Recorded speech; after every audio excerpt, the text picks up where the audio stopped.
live. Woohoo! We are live! Hi. And I am back. Welcome back. Hi, Lynn, and Hi. nice to meet you. Thank Do you. you have some kind of awkward handshake, something like that?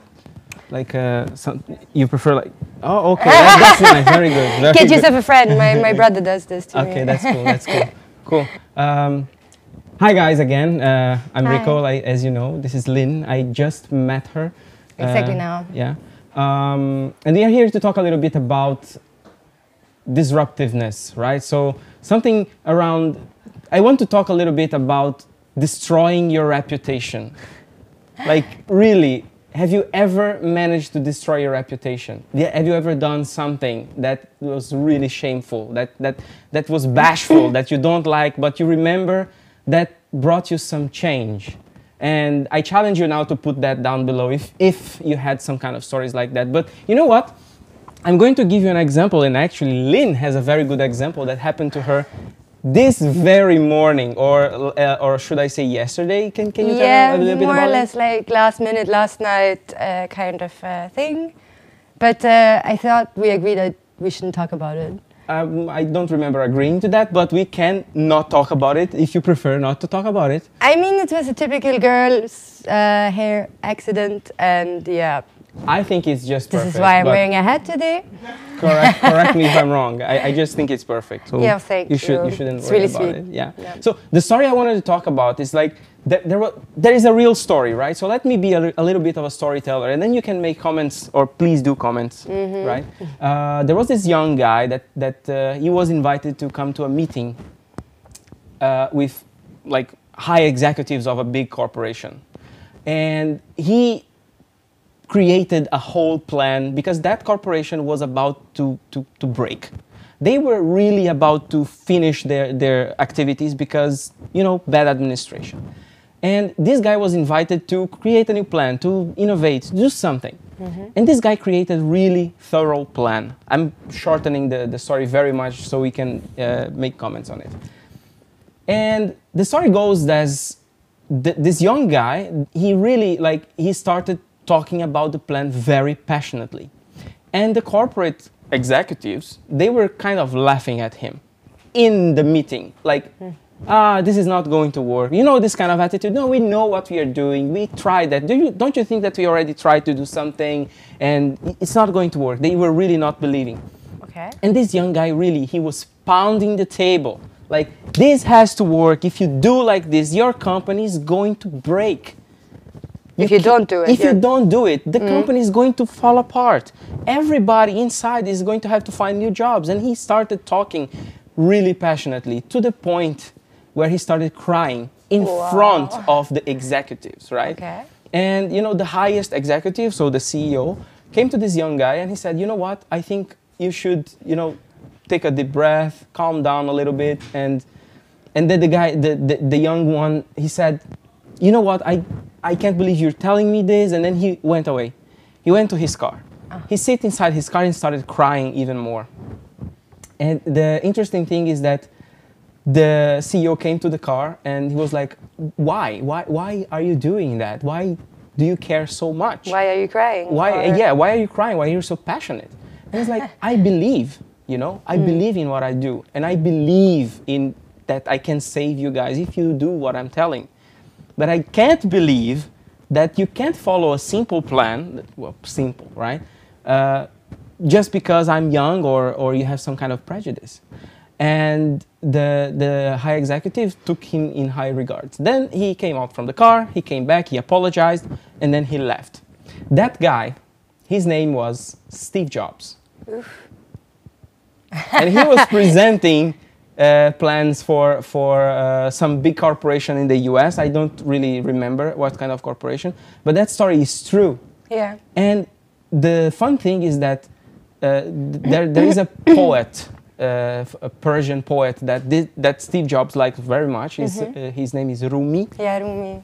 Very good. Yeah, and he has this quotation, which is, destroy your reputation, be remarkable. So I think that what the lesson here is that you shouldn't care about what other people think. If you're really passionate, Well, if you're really passionate about something, Yeah, you hair, have for to example. you have to do everything with your soul, right? And talk about it and be insanely passionate about that. I think this is a very true story, actually. It makes a lot of sense that if you really believe in something, or if you overcome the holding back, that you're just like, okay, I'm doing it, this is what I believe in, I think that this gives so much more strength than to just be, I don't know, holding back and not believing in what you created, or what you did to your hair, for example, or... But Yeah. apart from hair, Yeah. Okay. Let's go. I mean, yeah. Let's take the hair out. But for example, have you ever?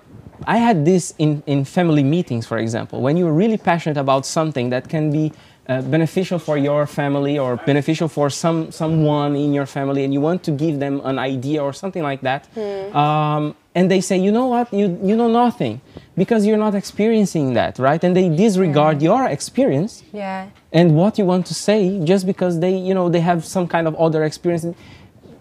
What have you ever had like an experience like that? Of course, especially with a family. I mean, they live.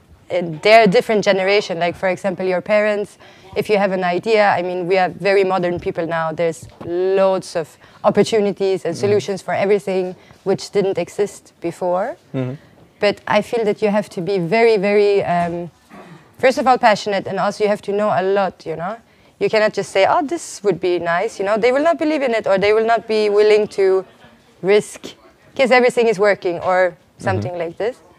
Of course, it's always complicated to present an idea if you don't have enough background, and if you're not enough passionate about it, for example.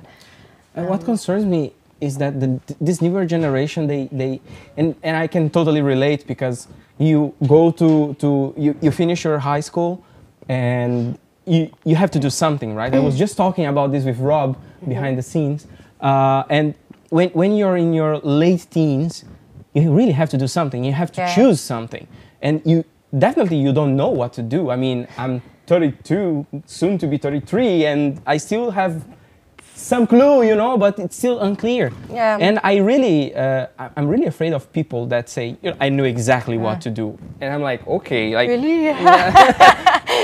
Then tell me, because what is your What secret? should I do? Yeah, because it's really complicated. Yeah. And destroying the reputation or disrupting your reputation can also mean that, for example, that you want to be better, right? And despite of every look or deviated look that people do to you, you will keep doing your own thing because you want to get better because of yourself, not True. because of the others, right? Yeah. And I think that's the biggest message that we have, even from the story or from experience, that if you're struggling with something right now, if you're struggling to find out who you are or what to do, first of all, get help, right? I mean, psychologists are really good at that. Try to get someone to advise you, but mainly follow your guts. Like, tune in to yourself and maybe take smaller steps instead of trying to create a label for yourself, like, who am I, what should I do, what is my profession, or, you know, because this is so important now to have a label that this is what I'm doing, and then you follow this. And this is scary for maybe people like us who are, okay, I can do this, I can do that, let's see what happens, you know. But then you kind of lose your confidence because everybody else is so sure. Yes, And everybody else is so sure. Oh my God! But I love the expression you used. Create a label. Yeah. Right. It's not to rotulate, but create a label. It's more about your personality. It's more about the inner self of yours, right? Because you can be whatever you want, but if you have a personality, that label, right? That person is amiable or happy and fun and creative or even serious and focused. Yes, exactly. But maybe we shouldn't label ourselves like, I am a director of this company, or I am a customer service representative, or exactly. Maybe you should label yourself after your abilities. And then from there you find what is it you want to do in your life. You know, I'm going to do a little immersion right now, because, you know, Abimato has some tools to try to find yourself in the sense of, you know, there is the swipe. Abimato here. I have a swipe. Yeah. So you have the swipe. And this is an application. It's a web thing. You can also download for your phone, I think. But anyways, go to abimato.com and try to use swipe to define the things that you like the most. And let us know. I mean, if you try the product, if you try the application, just let us know, because we're more than happy to help you to find out who you are and where you're going. You know, it's something that we like to do. And that's it. I mean, Lynn, do you have something else like? No, I'm really happy to meet you actually, Rico. I heard a lot about you, so it's cool that you were here as a surprise. So what's the handshake again? Oh, this. Get yourself a friend. Amazing. Yeah. Okay, thank you very much, guys. Let us know, okay? Thank you. Bye. Bye.